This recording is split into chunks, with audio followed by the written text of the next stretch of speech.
Late last night, about 11:15, the owner of this house called Sergeant Mitchell, asked for assistance. Obviously was under the influence of some kind of intoxicant or drugs. He come out to investigate. He was taken into custody. Later was sent to Fort Supply for evaluation. From what they learned through him, a search warrant was written, signed, and we started a search warrant early this morning, started service of it. And we are furthering it by a backup search warrant for other things. We've run into, so far, drugs and a massive amount of guns, a lot of guns. And the drugs would just be a variety of drugs at this time? At this point, that's all I can say, a variety of drugs.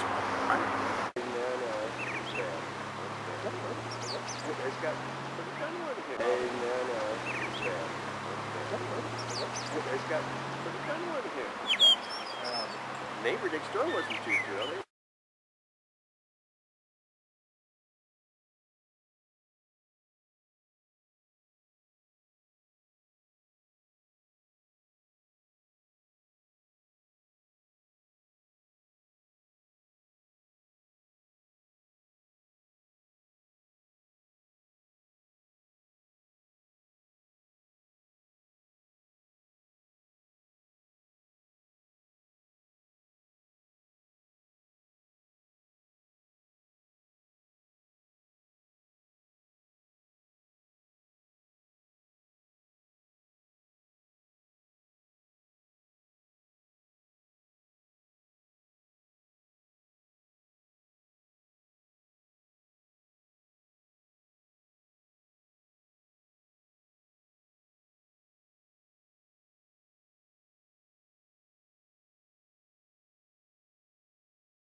We took a gentleman into custody last night about 11:30 for a mental health evaluation.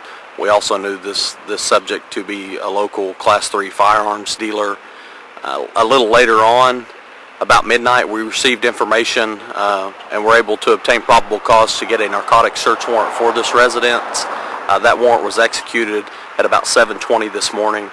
While serving the warrant, marijuana, prescription pills, believed to be black market prescription pills, were found, as well as a large quantity of the firearms and ammunition due to the fact that he is a dealer on this premises and conducts the business on this premises. A second search warrant was obtained later in the day for the records related to the firearms and for the ammunition. A team from ATF was called in from Oklahoma City. They came in and checked serial number for serial number on each firearm to get an accounting and for their regulatory purposes. And the rest of the firearms and the ammunition are currently being held by the Blackwell Police Department, packaged to be held, possible subject to forfeiture actions by the 8th District Attorney's Office. So far, how many U-Haul trucks have you all used? We're on our second truck. We have one that is strictly for firearms. The second one is going to be strictly for the overwhelmingly large quantity of ammunition that's located inside this place. Approximately how many guns do you think there was, or have you all got an accurate count yet? Or? A conservative estimate is about 500 to 600 firearms on this property. Value-wise, any clue? Value-wise, speaking with some of the ATF agents, that they're saying their rough estimate, approximately $1 million worth of firearms and ammunition. You mentioned something about black market pills. Do you believe he was just a user, or were possibly being sold out of here? We believe that we have evidence to show the possession with intent to distribute on some of the controlled substances. We're still sorting through the evidence, still working that out, still getting everything gathered. We're kind of early in the ball game on that right now, but that could be one of the charges sent to the District Attorney's Office. If you guys get this and it doesn't end up in ATF's hands, these will be auctioned off, or what happens there? If the District Attorney does file forfeiture proceedings on them, and does win that, then that would be something that would be addressed by the district attorney later on as to how to properly dispose of the property that is seized here today. Do they generally, on those, does the money stay within the county, or does it go statewide, or how does that work in the district? I would assume that if our district attorney here is the one that files the legal action on it, I would assume that the money would most likely stay local within this district here.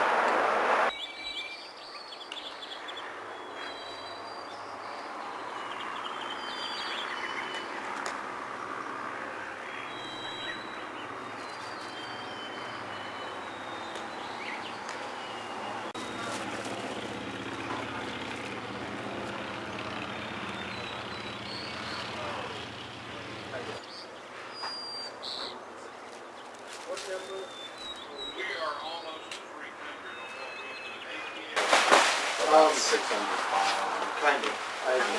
Give it through it real fast. I don't even